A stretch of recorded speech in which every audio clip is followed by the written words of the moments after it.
Who is Donald Trump?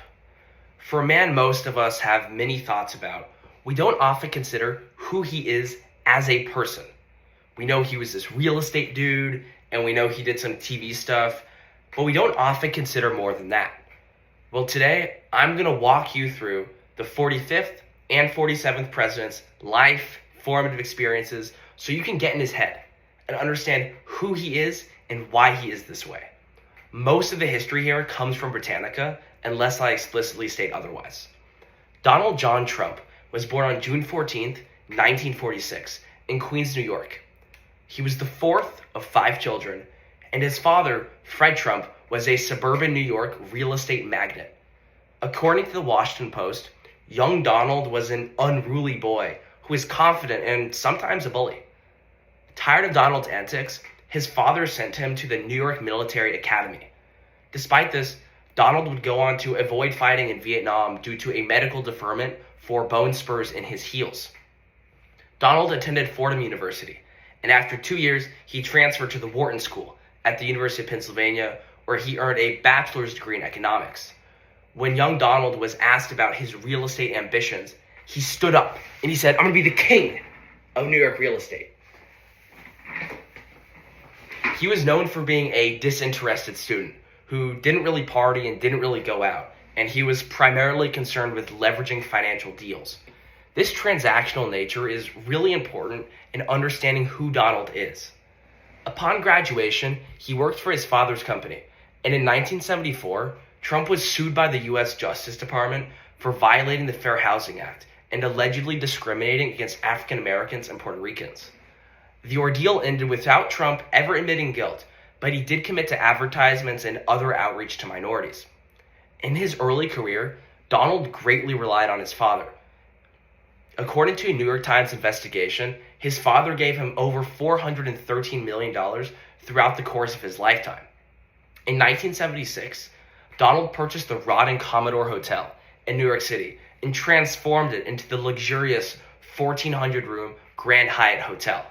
He opened Trump Tower in 1983 and a series of other luxury Manhattan developments throughout the 80s. During this time, Donald's older brother, Fred Jr., died from alcoholism at the age of 43.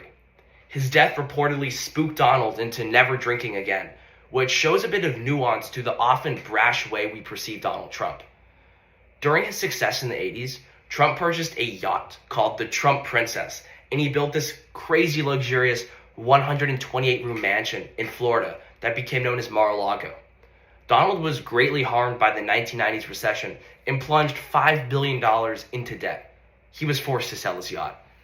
After rising from the ashes later in the decade, Trump purchased the Miss Universe organization, but his finances weren't fully recovered until the massive success of his hit TV show, The Celebrity Apprentice.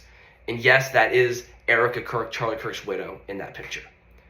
The show ran for 16 years and featured Trump firing contestants until only one was left, who would then go on to work for him. Trump would take advantage of the public persona that The Apprentice would give him in his 2016 run for president. During this time, Trump launched Trump University, which was the subject of lawsuits alleging fraud. Trump paid $25 million as a result. Trump's married life was tumultuous. He married Ivana, a Czech model, in 1977, having Eric, Don Jr., and Ivanka with her. In 1993, he married Marla Maples, having Tiffany. His most recent marriage was in 2005 to Slovene model Melania Naus, who had Barron and currently serves as First Lady. To understand Donald, one must understand his 1987 book, The Art of the Deal.